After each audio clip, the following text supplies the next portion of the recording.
mapagpalang araw po sa ating lahat. Ako po si Junella Bianca Diavila. Ito po ang aking Day 128 devotion para sa ating 365 daily devotion bilang magandang paano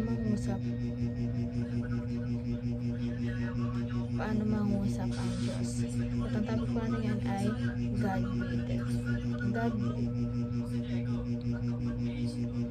The term God breathed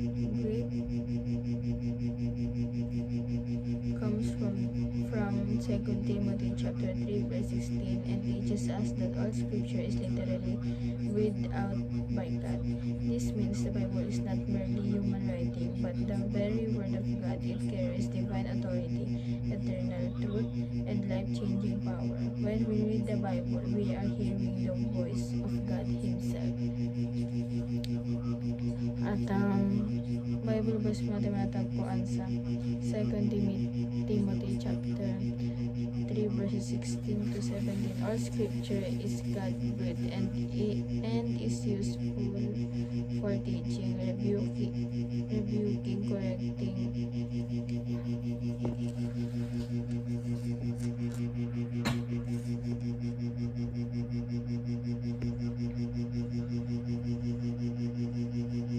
and training in righteousness, so that the servant of God may be thoroughly equipped for every good work.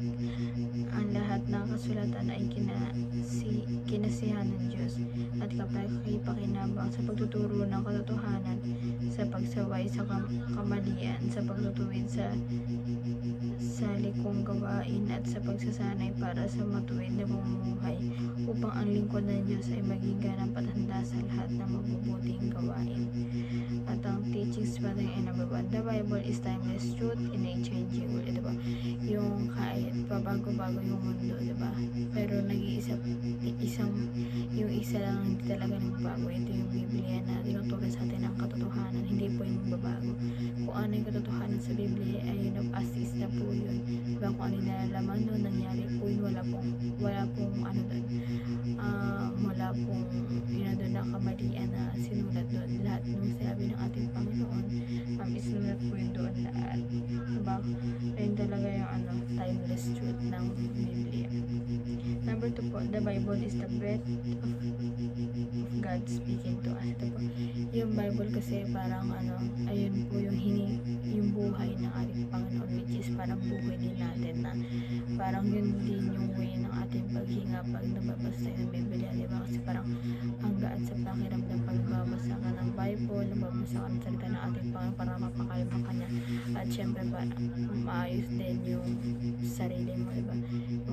Yung kasi ito breath of God, hininga ng ating Panginoon. Parang yun nag-speak to us the way we read the Bible, diba? Parang yun yung pinaparating niya sa atin. Number 3, the Bible is the wisdom of God amidst chaos. Diba? Yung Bible talaga, grabe yung knowledge and wisdom na tinuturo niya sa atin. Despite na magulong mundo, diba? Pag nagbasa ka ng Bible, parang maano na agad yung pakiramdam mo, yung feeling mo, nag-iba na agad yung mood mo, diba? Pag nagbabasa ka ng Biblia. Kasi ang daming wisdom doon, ang daming katuruan doon na talagang makakatulong sa'yo sa mga isipin kung ganito, ganyan. Diba? Magbasa lang natin ng Biblia at yung mga tanong na hindi natin masagot na sa Biblia yun.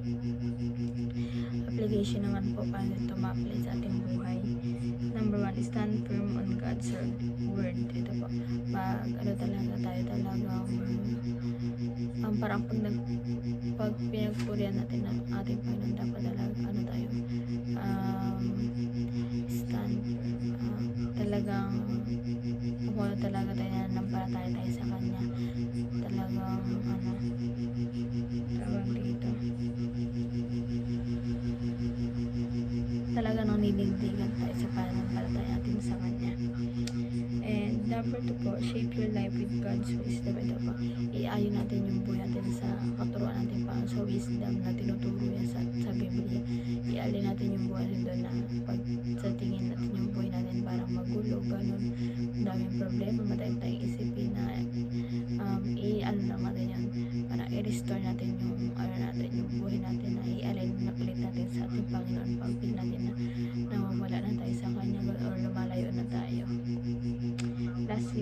serve faithfully and be equipped for God's word. Dito po, pag-serve po tayo ng na may tiwala, may pananampalataya sa Kanya, di ba? At may pusong busila na ipakita natin sa ating Panginoon dahil yun yung talagang sandata natin sa oras na